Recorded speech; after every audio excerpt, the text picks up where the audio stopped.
राजा के यहां बुद्ध का जन्म हुआ। पिता ने ज्योतिषियों को बुलाकर भविष्य पूछा। उन्होंने कहा, या तो यह सम्राट होगा और या तो यह साधु होगा।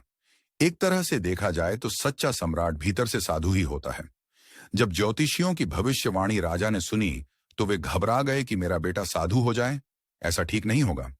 राजा ने पूछा, कोई उपाय बताएं, क्योंकि मैं चाहता हूं कि राजा का पुत्र राजा ही बने। ज्योतिषियों ने कहा कि इसका लालन पालन व पूरा जीवन बड़ी सावधानी में बिताना होगा। अर्थात आपका पुत्र सिद्धार्थ कभी किसी बूढ़े व्यक्ति को न देखे, कभी किसी बीमार व्यक्ति को न देखे और कभी किसी मरे हुए व्यक्ति को न देखे। जब तक ऐसा होगा तब तक वे राजा ही बने रहेंगे। अगर ऐसा नहीं हुआ तो वे साधु बन जाएंगे।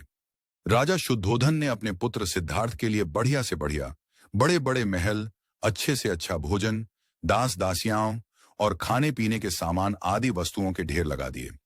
पिता ने पुत्र को सुख सुविधाओं में इतना उलझा दिया कि उसे बाहर का संसार याद ही नहीं आया। शुद्धोधन ने समझ लिया कि अब इतने सुखों के आगे साधु बनने का प्रश्न ही उपस्थित नहीं होता। वे निश्चित हो गए। राजा शुद्धोधन ने बिल्कुल पक्की व्यवस्था कर रखी थी कि उनका पुत्र सिद्धार्थ जीवन में कभी भी वृद्ध, बीमार और मृतक व्यक्ति को देख न सके, क्योंकि वे अपने पुत्र को खोना।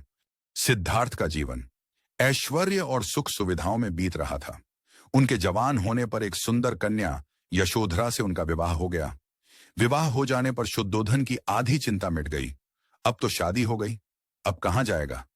अब तो मेरा पुत्र बंधन में बंध गया है, अब उसके कहीं जाने का सवाल ही नहीं उठता। 1 वर्ष बाद बेटे का भी जन्म हो गया। उसका नाम राहुल रखा गया। अब राजा शुद्धोधन को बिल्कुल पक्का विश्वास हो गया कि अब यह कहीं नहीं जा सकता। एक दिन सिद्धार्थ ने कहा कि पिताजी, आज तक मैंने कभी अपनी राजधानी नहीं देखी। आपकी आज्ञा हो तो आज देखाऊं। राजा ने कहा, हाँ हाँ, अवश्य जाओ, अपना शहर देख कर आओ। एक सारथी को भी साथ में भेजा गया कि जाओ राजकुमार को राजधानी घुमा फिरा कर लाओ। फिर भी राजा ने चाक चौबंद इंतजाम कर रखा था कि कहीं चूक न हो जाए। सिद्धार्थ के लिए राजधानी के प्रमुख मार्ग खूब सजाए गए थे, पर घूमते घूमते सिद्धार्थ ने थोड़ा उलटा मार्ग ले लिया। वे उस मार्ग से गुजरने लगे जहां पर तैयारी नहीं थी, और आज उनको बहुत आश्चर्य हुआ जब पहली बार उन्होंने एक बूढ़े आदमी को देखा। कमर झुकी हुई, पूरी चमड़ी में झुर्रियां पड़ी थीं।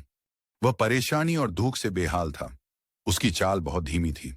बूढ़े की झुकी हुई कमर को देखकर सिद्धार्थ को एक झटका लगा और सारथी से उन्होंने पूछा, क्या एक दिन मैं भी बूढ़ा हो जाऊंगा? सारथी ने कहा, हाँ राजकुमार, हर व्यक्ति के जीवन में 3 अवस्थाएं आती हैं, बचपन, जवानी और बुढ़ापा। एक दिन तुम भी बुढ़ापे की अवस्था में जाओगे। हे राजकुमार, यह संसार का नियम है। चाहे गरीब हो या अमीर, सबका शरीर शिथिल अर्थात बूढ़ा होता है। राजकुमार सोच में पड़ गया। सारथी ने रथ को आगे बढ़ाया तो कुछ दूरी पर एक बीमार व्यक्ति मिला जो रोगों से घिरा हुआ था। उस पीड़ित व्यक्ति को देखकर राजकुमार का मन बहुत ही दुखी हुआ। राजकुमार ने पूछा, इसको क्या हुआ है?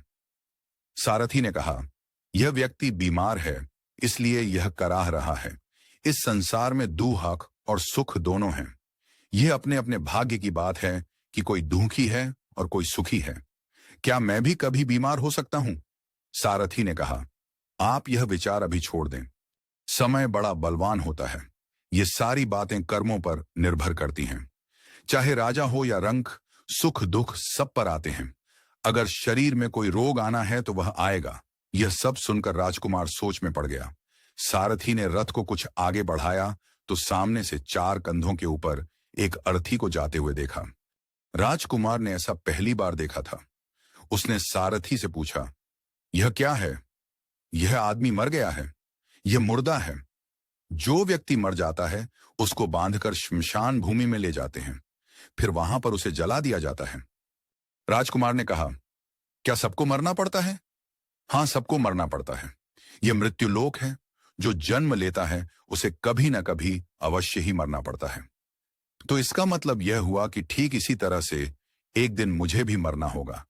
मेरी देह भी मुर्दा होगी और मुझको भी 4 कंधों पर उठाकर ले जाया जाएगा। मुझको भी ऐसे ही रस्सियों से बांधा जाएगा। मेरे भी आगे पीछे घर के सदस्य रोएंगे, तड़पेंगे और जिस संसार को मैंने इकट्ठा किया है वह सारा का सारा मुंह से छूट जाएगा। इसका मतलब यह हुआ कि क्या एक दिन मैं भी मर जाऊंगा? क्या एक दिन यशोधरा भी मर जाएगी? क्या एक दिन मेरा राहुल भी मर जाएगा? सारथी ने कहा, हाँ राजकुमार, एक दिन मैं भी मरूंगा, आप भी मरेंगे, यशोधरा भी मरेंगी और राहुल भी मरेगा, क्योंकि यह सब मरने के लिए ही पैदा होते हैं। उस रात सिद्धार्थ सो न सके। सोचने लगे कि क्या संसार में इतना दुख है, रोग है, बुढ़ापा है, और ऐसे में मैं खा पीकर कैसे जी सकता हूं? नहीं नहीं, ऐसा मुझसे नहीं हो सकता।